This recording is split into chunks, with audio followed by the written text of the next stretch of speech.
ওম শান্তি 10 মে' 2021 বৰ্ষ প্ৰাতঃ মুৰলী। আজি বাবাৰ মহাবাক্য। মৰমৰ সন্তানসকল, নিতৌ এইটো আনন্দত থাকা যে স্বয়ং ভগৱানে শিক্ষক হৈ আমাক পঢ়ায়। আমি তেওঁৰ পৰা ৰাজযোগ শিকি আছো, প্ৰজাযোগ নহয়। আজিৰ প্ৰশ্ন, এই পঢ়াৰ বৈশিষ্ট্য কোনটো? তোমালোকে কেতিয়ালৈকে পুৰুষাৰ্থ কৰিব লাগে? উত্তৰ, এই পঢ়া যিয়ে বহু সময়ৰ পৰা পঢ়ি আহিছে, তেওঁতকৈ নতুন সন্তান আগবাঢ়ি যায়। এইটো বৈশিষ্ট্য যে তিনিমহীয়া তীক্ষ্ণ বুদ্ধিৰ অৰ্থাৎ তীব্ৰ পুৰুষাৰ্থী নতুন সন্তান পুৰণাসকলতকৈও আগত যাব পাৰে। তোমালোকে পুৰুষাৰ্থ তেতিয়ালৈকে কৰিব লাগে যেতিয়ালৈকে সম্পূৰ্ণ উত্তীৰ্ণ নোহোৱা, কৰ্মাতীত অৱস্থা নহয়, সকলো হিচাপ নিকাচ নিষ্পত্তি হৈ নাযায়। ওম শান্তি। সন্তানসকল ক'ত বহি আছে? বেহদৰ পিতাৰ বিদ্যালয়ত। সন্তানসকলৰ বহুত উচ্চ নিচা থাকিব লাগে। কাৰ সন্তানৰ? বেহদৰ পিতাৰ সন্তানসকলৰ অথবা আত্মিক সন্তানসকলৰ। পিতাই আত্মাসকলকহে পঢ়ায়, গুজৰাটী বা মাৰাঠীক নপঢ়ায়। সেয়াটো নাম ৰূপ হৈ গ'ল। পিতাই পঢ়ায়েই আত্মাসকলক। তোমালোক সন্তানসকলেও বুজি পোৱা, আমাৰ বেহদৰ পিতা তেওঁৱেই, যাক ভগৱান বুলি কয়। নিশ্চয় ভগৱানুবাসো আছে, কিন্তু ভগৱান কাক কোৱা হয় এইটো বুজি নাপায়। কয়ো শিৱ পৰমাত্মা নমঃ। পৰমাত্মাটো এজনেই, তেওঁ হ'ল উচ্চতকৈও উচ্চ নিৰাকাৰ। তোমালোকক কৃষ্ণ ভগৱানে নপঢ়ায়, আগতেও পঢ়োৱা নাছিল। তোমালোকে জানা, আমাৰ অৰ্থাৎ আত্মাসকলৰ বাবাই আমাক পঢ়াই আছে। ভগৱানটো নিৰাকাৰেই হ'ল। শিৱৰ মন্দিৰলৈ যায়, তেওঁৰ পূজাও কৰে, তেন্তে নিশ্চয় কিবা বস্তু আছে। নাম ৰূপৰ পৰা উপৰাম কোনো বস্তু জানো থাকে? এইটোও তোমালোকে এতিয়া বুজি পোৱা। সমগ্ৰ জগতত কোনেও নাজানে, তোমালোকেও এতিয়া জানিবলৈ লৈছা। বহুত সময়ৰ পৰা জানি আহিছা। এনেকুৱাও নহয় যে বহুত সময়ৰ পৰা অহাসকলতকৈ নতুনকৈ অহাসকল তীব্ৰতাৰে আগবাঢ়িব নোৱাৰে। এইটোও বৈশিষ্ট্য। তিনিমহীয়া নতুন সন্তানো বহুত তীক্ষ্ণ হ'ব পাৰে। কয়, বাবা, এই আত্মাটিৰ বুদ্ধি বহুত তীক্ষ্ণ। নতুনসকলে যেতিয়া শুনে তেতিয়া বৰ গদগদ হয়। হওঁতেতো সকলো ঈশ্বৰীয় বিদ্যাৰ্থী। নিৰাকাৰ পিতা জ্ঞানৰ সাগৰে পঢ়াই আছে। ভগৱানুবাস বুলিও গায়ন কৰা হৈছে, কিন্তু কেতিয়া, সেইটো পাহৰি গ'ল।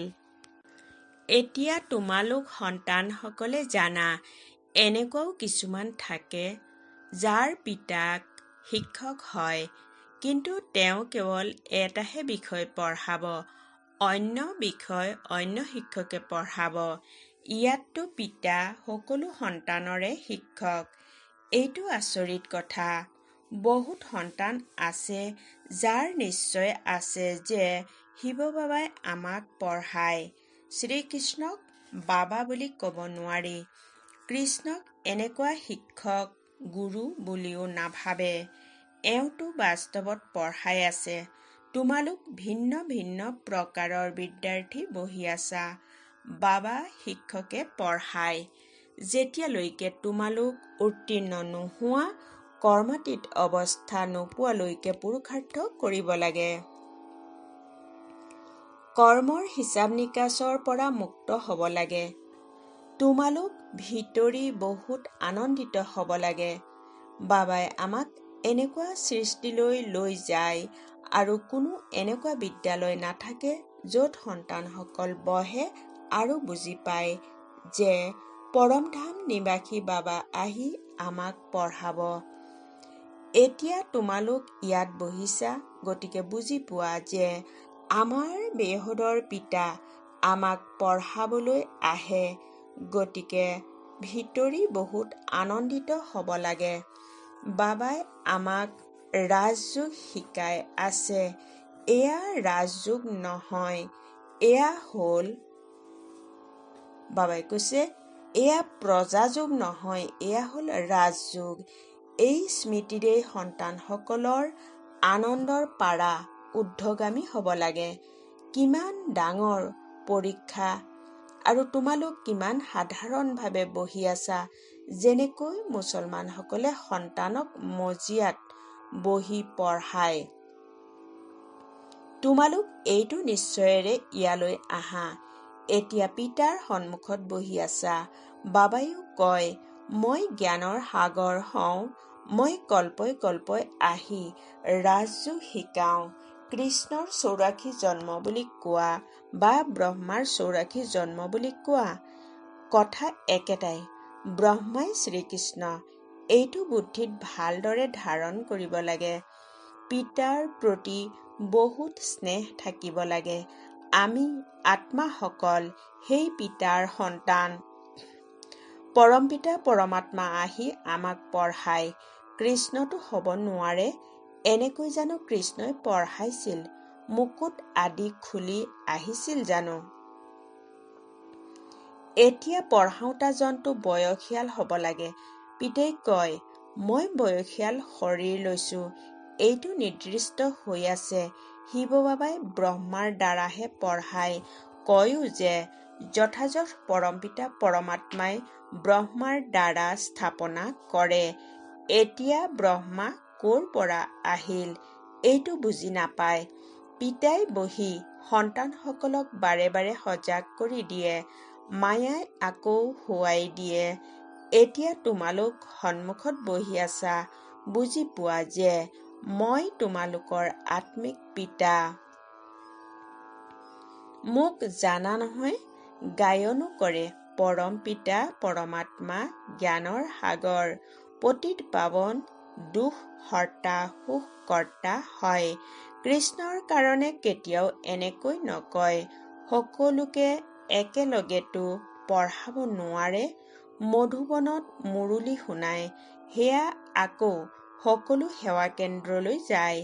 তোমালোক এতিয়া সন্মুখত আছা, জানা যে কল্প পূৰ্বেও বাবাই এনেকৈ পঢ়াইছিল। এয়াই সময় আছিল যি অতীত হৈ গ'ল, সেয়া আকৌ এতিয়া বৰ্তমান হ'ব। ভক্তিমাৰ্গৰ কথাবোৰ এতিয়া এৰি দিব লাগে। এতিয়া তোমালোকৰ জ্ঞানৰ প্ৰতি প্ৰীতি, পঢ়াওঁতাজনৰ প্ৰতি প্ৰীতি আছে। কিছুমানে যেতিয়া শিক্ষকৰ ওচৰত পঢ়ে, তেতিয়া তেওঁক উপহাৰ দিয়ে। এই বাবাইতো নিজেই উপহাৰ দিয়ে। ইয়ালৈ আহি সাকাৰত সন্তানসকলক প্ৰত্যক্ষ কৰে, এয়া মোৰ সন্তান। সন্তানসকলৰ এইটো জ্ঞান আছে। সকলোৱে 84 জন্ম নলয়। কাৰোবাৰ এটা জন্ম হয়, তেতিয়াও সেইটো জন্মতে সুখ দুখ অতিক্ৰম কৰিব। এতিয়া তোমালোকে এই সকলোবোৰ কথা বুজি পালা। এয়া মনুষ্য সৃষ্টিৰ বংশ বৃক্ষ। প্ৰথম নম্বৰত ব্ৰহ্মা সৰস্বতী আদি দেৱী, পাছত আকৌ অনেক ধৰ্ম হৈ যায়। তেওঁ হ'ল সকলো আত্মাৰ বীজ, বাকী সকলো পাত। প্ৰজাপিতা ব্ৰহ্মা সকলোৰে পিতা। এই সময়ত প্ৰজাপিতা উপস্থিত আছে। এওঁ বহি শূদ্ৰৰ পৰা পৰিৱৰ্তিত কৰি ব্ৰাহ্মণ কৰি তোলে। এনেকুৱা কোনেও কৰিব নোৱাৰে।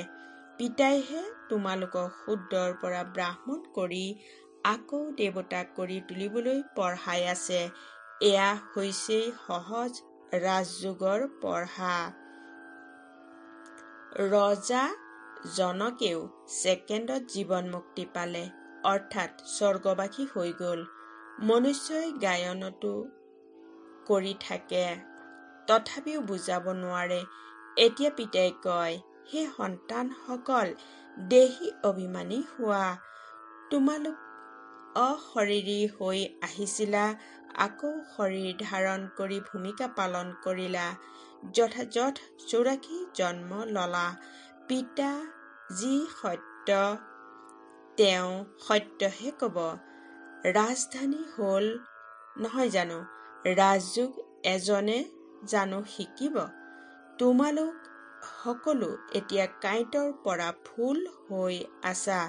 কাঁইট আৰু ফুল কাক কয় এইটো এতিয়া তোমালোকে বুজি আছা। এইখন হয়েই চিহ কাঁইটৰ জগত। আমি 84 জন্মৰ চক্ৰ পৰিক্ৰমা কৰি নৰকবাসী হলো। আকৌ বিশ্বৰ ইতিহাস ভূগোল পুনৰাবৃত্তি কৰিব। আমি পুনৰ নিশ্চয় স্বৰ্গবাসী হম। কল্পই কল্পই আমি হওঁ। বাৰে বাৰে এইটো স্মৃতিত আনিব লাগে আৰু জ্ঞান বুজাব লাগে। এই লক্ষ্মী নাৰায়ণ সূৰ্যবংশী আছিল। যীশুখ্ৰীষ্ট আহিল। তেওঁৰ প্ৰথমে বহুত কম অনুগামী আছিল। ৰাজধানী আছিল। বাবাই কৈছে ৰাজধানী নাছিল। এতিয়া পিতা আহি সত্যযুগী ৰাজধানী স্থাপন কৰে।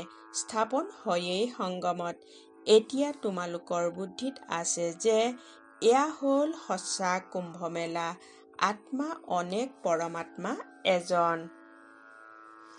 পৰমাত্মা পিতা সন্তানসকলৰ ওচৰলৈ আহে পাৱন কৰি তুলিবলৈ। ইয়াকেই সংগম যুগৰ কুম্ভ মেলা বুলি কোৱা হয়। এতিয়া তোমালোকে জ্ঞানৰ তৃতীয় নেত্ৰ পাইছা। পিতা আহি স্বৰ্গবাসী কৰি তোলে। আকৌ নৰক পুৰণি সৃষ্টিৰ বিনাশ নিশ্চয় হ'ব লাগিব। কল্পই কল্পই বিনাশ হয়েই। নতুনতেই বাবাই কৈছে নতুনেই পুৰণি, পুৰণিয়েই নতুন হয়। এয়াতো নিশ্চয় হ'ব। নতুনক স্বৰ্গ, পুৰণিক নৰক বুলি কোৱা হয়। এতিয়াতো কিমান মনুষ্যৰ বৃদ্ধি হৈ গৈ থাকে। খাদ্য শস্যৰ অভাৱ হয়। তেতিয়া ভাবে আমি বহুত খাদ্য শস্য উৎপাদন কৰিম। কিন্তু সন্তান কিমান জন্ম হৈ থাকে, খাদ্য শস্য ক'ৰ পৰা আনিব? এতিয়া তোমালোক সন্তানসকলৰ এইটো নিশ্চয়তা আছে যে এই গোটেই পুৰণি সৃষ্টি নাশ হ'ব। মনুষ্যৰ এই জ্ঞান ভালো লাগে, কিন্তু বুদ্ধিত একো ধাৰণ নহয়। তোমালোকৰ বুদ্ধিত আছে নৰকৰ পাছত স্বৰ্গ আহিব। সত্য যুগৰ দেৱী দেৱতা হৈ গৈছে। এই লক্ষ্মী নাৰায়ণ ভাৰতৰ মালিক আছিল। চিত্ৰ আছে। সত্য যুগত হৈছে আদি সনাতন দেৱী দেৱতা ধৰ্ম।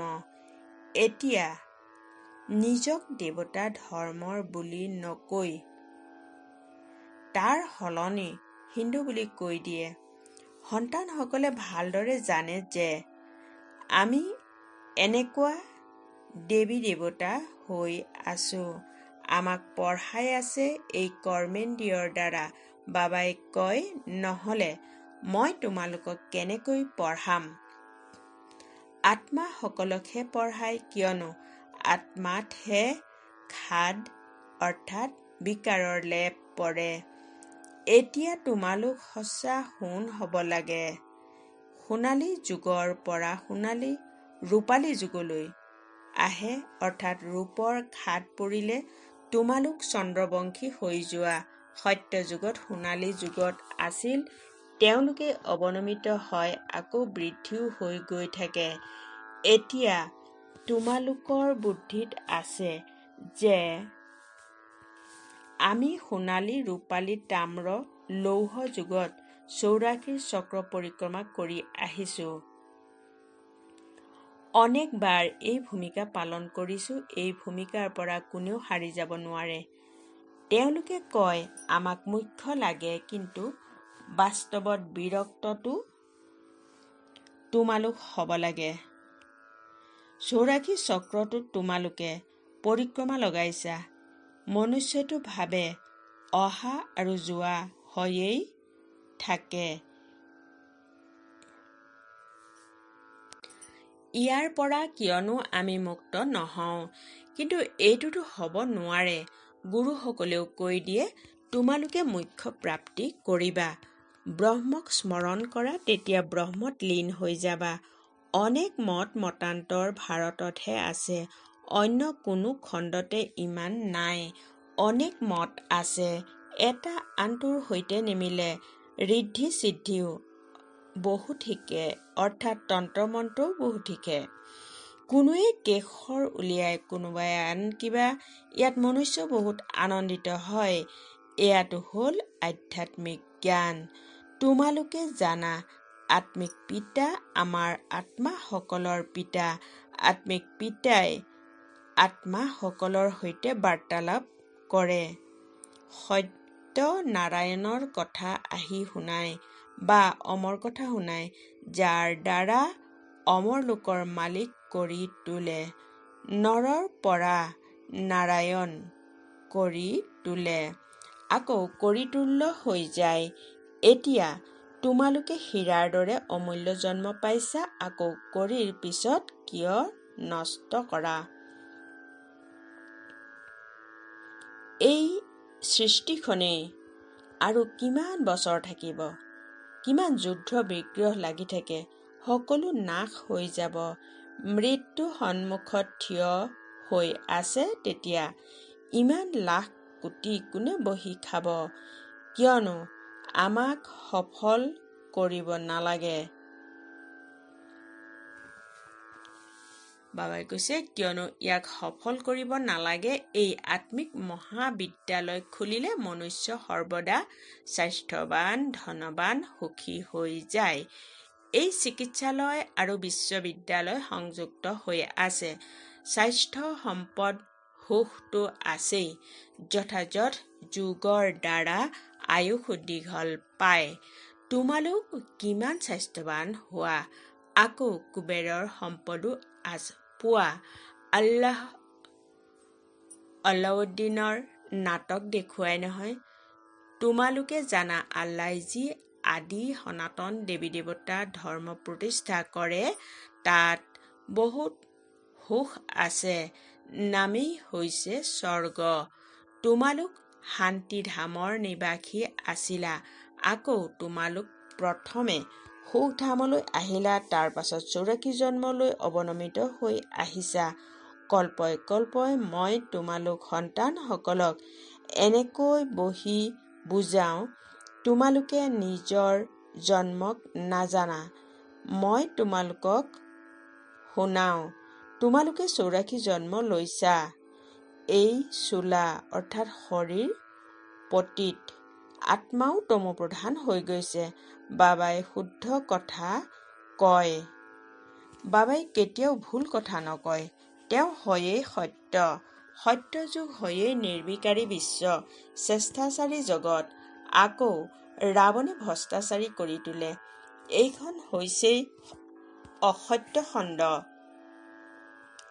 এনেকৈ গায়নো কৰে, মিছা মায়া মিছা কায়া, কোনখন সংসাৰ? এই গোটেই পুৰণি সংসাৰখন মিছা। সত্যযুগত সঁচা সংসাৰ আছিল। সৃষ্টি এখনেই, দুখন সৃষ্টি নাই। নতুন সৃষ্টিৰ পৰা আকৌ পুৰণি হয়। নতুন ঘৰ, পুৰণা ঘৰৰ মাজত পাৰ্থক্যটো থাকে।